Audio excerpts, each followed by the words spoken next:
पटना में एक दिन पहले महागठबंधन की बड़ी मीटिंग हो रही थी जिसमें राहुल गांधी, ममता बनर्जी ऐसे बड़े तमाम दिग्गज नेता पहुंचे थे पटना। कैसे आप देख रहे हैं इस मीटिंग को? देखिए, मैं आपको बताऊंगा कि जिस प्रकार से ये भ्रष्टाचारियों की जमात का यहाँ पर आगमन हुआ था, जिसने अपने अपने राज्य में अपने अपने राज्य के संसाधनों को लूटने का कार्य किया है, उस प्रकार के लोगों का आगमन बिहार की धरती को अपवित्र करने के लिए हुआ।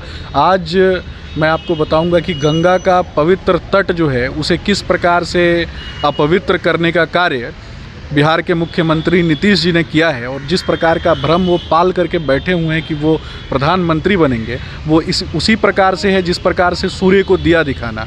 आप देख रहे होंगे कि कहाँ हमारे देश की यशस्वी प्रधानमंत्री आदरणीय श्री नरेंद्र मोदी जी का किस प्रकार से यूएसए में स्वागत हो रहा है, और वहीं ये दूसरी तरफ पटना में मेढकों को एक तराजू पर तौलने की बात की जा रही है।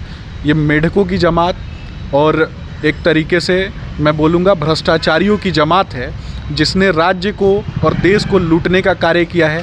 इन लोगों के ऊपर इनके अपने अपने राज्यों में भ्रष्टाचार के आरोप जो हैं इन लोगों पर चल रहे हैं। मैं पूछना चाहूँगा आपके चैनल के माध्यम से नीतीश कुमार जी से, क्या उन्होंने आए हुए मुख्यमंत्रियों से ये पूछने की जहमत नहीं उठाना संभव नहीं था क्या कि बिहार के युवा जब दूसरे राज्यों में जाते हैं और इन्हीं राज्यों के मुख्यमंत्री और इन्हीं राज्यों के मुख्यमंत्रियों के द्वारा किस प्रकार से दुर्व्यवहार किया जाता है, बिहार के युवाओं का अपमान किया जाता है, ये देखने की आवश्यकता है।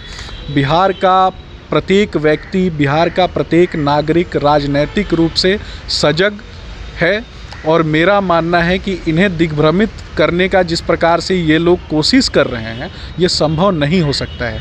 राहुल गांधी जी जैसा व्यक्ति जिसे राजनीति पर थोप दिया गया हो, और आपने देखा होगा कि जब से राहुल गांधी जी का राजनीतिक जीवन प्रारंभ हुआ है, उस समय से किस प्रकार से कांग्रेस के बड़े बड़े नेताओं की उपेक्षा की जाती है, उनके अनुभवों की उपेक्षा की जाती है, और किस प्रकार से बड़े से बड़ा नेता भी उनके कदमों में लौटता हुआ दिखाई देता है। यह दिखाता है कि लोकतंत्र जिस पार्टी में स्वयं नहीं है, उस पार्टी के लोग जो हैं वो लोकतंत्र की बात करेंगे, वो महिला सशक्तिकरण की बात करेंगे।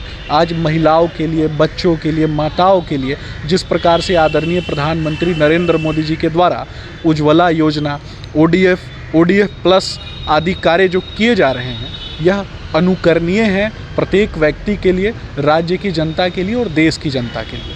कल मीटिंग के बाद बीच से ही उठ करके भाग गए केजरीवाल, क्यों? देखिए, वही तो मैं आपको बता रहा हूँ कि मैंने पहले ही बोला कि भ्रष्टाचारियों को और भ्रष्टाचार में लिप्त लोगों को हमेशा इस बात की चिंता होती है कि कौन प्रधानमंत्री बनेगा, कौन मुख्यमंत्री बनेगा, कौन संसाधनों की लूट में कितना बड़ा हिस्सेदार बनेगा।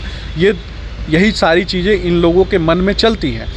देश के केंद्र दिल्ली में अगर सबसे बड़ा भ्रष्टाचारी अगर कोई है तो वो केजरीवाल है। मैं आपको बताऊंगा कि देश का केंद्र है दिल्ली, और दिल्ली का केंद्र है कनॉट पैलेस, और कनॉट पैलेस में आपको मैं बताऊंगा कि वहाँ प्रायः बाल मजदूरी आपको देखने के लिए मिलती है। उन बच्चों के भविष्य के लिए केजरीवाल जी ने क्या कार्य किया। दिल्ली के स्कूलों की जो दशा उन्होंने बना करके रखी है, यह दिखाता है कि किस प्रकार से वो बच्चों के भविष्य के लिए उदासीन है।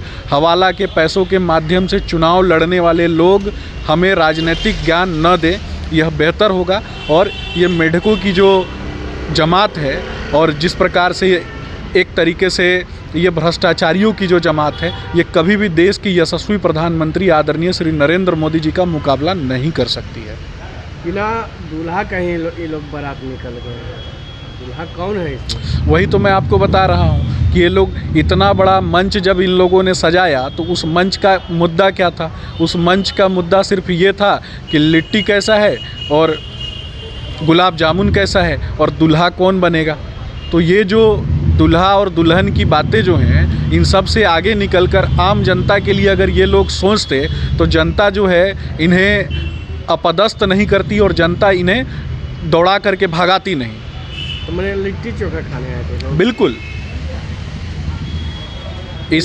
इन सारी चीज़ों से आगे बढ़ के इन लोगों की सोच पहुंच ही नहीं सकती। सिर्फ संसाधनों की लूट किस प्रकार से हो, किस प्रकार से आम जनता को और आम लोगों को किस प्रकार से भ्रमित किया जा सके, इसके अलावा इन लोगों का दिमाग जो है कंस्ट्रक्टिव चीज़ों में कभी चलता ही नहीं। तो ये लोग बोल रहे हैं, हम महागठबंधन के लोग, कि 2024-25 में बीजेपी साफ हो जाएगी। वही तो मैं आपको बता रहा हूँ कि ये कौन बोल रहा है। ममता बनर्जी जैसी महिला, ममता बनर्जी जैसी मुख्यमंत्री, जहाँ बंगाल में आपने देखा होगा कि माँ काली की पूजा होती है, जहाँ नारी सशक्तिकरण को सर्वोपरि माना जाता था कभी, वहीं आज महिलाओं का बलात्कार होता है, महिलाओं के साथ दुर्व्यवहार होता है। रोहिंग्या शरणार्थियों से भरा हुआ बंगाल, अवैध बांग्लादेशियों से भरा हुआ बंगाल, और आम जनता जो है, आम बंगाली नागरिक, जो देश के जो आम बंगाली नागरिक हैं और बंगाल के रहने वाले जो आम बंगाली नागरिक हैं, उनके साथ किस प्रकार से दोयम दर्जे का व्यवहार होता है। निकाय चुनाव में बम ब्लास्ट हुआ करते हैं। वैसे लोगों की बातों को आप सुनते हैं क्या? राहुल गांधी प्यार बांट रहे हैं, आते के साथ में जबरदस्त उन्होंने बोला। आपने देखा होगा कि मोहब्बत की दुकान, यानी इन लोगों की सारी बातें जो हैं वो दुकानदारी तक ही सीमित रहती हैं। ये लोग सिर्फ दुकानदारी करेंगे, सेवा भाव तो इनमें है नहीं। दुकानदारी का अर्थ ये होता है, अगर कभी किसी दुकानदारी की बात होती है तो प्रॉफिट और लॉस की बात होती है, परंतु भारतीय जनता पार्टी के कार्यकर्ता, भारतीय जनता पार्टी के नेता सेवा भाव रखते हैं। हम यहाँ दुकानदारी नहीं करते, हम अपने स्वयं को भी अगर आत्म त्याग करके राष्ट्र को आगे बढ़ाना होगा तो राष्ट्र प्रथम की भूमिका के लिए आगे बढ़ने वाले लोग हैं। अगर ये वीडियो पसंद आई और वह बिहार के राजनीति और बिहारियत से सरोकार रखेनी तो सब्सक्राइब बटन दबा के चैनल के सब्सक्राइब कर ली। ओजे एगो घंटी बा, ओकरा बटन दबा देला से कुल सटीक और मारक खबर रुआ मुफ्त में मिल जाई। अगर रुआ पत्रकारिता के हमनी के नया प्रयोग में सहयोग कर चाहतानी तो ज्वाइन बटन दबा दी। पेटीएम नंबर नोट कर ली 9386816700। धन्यवाद।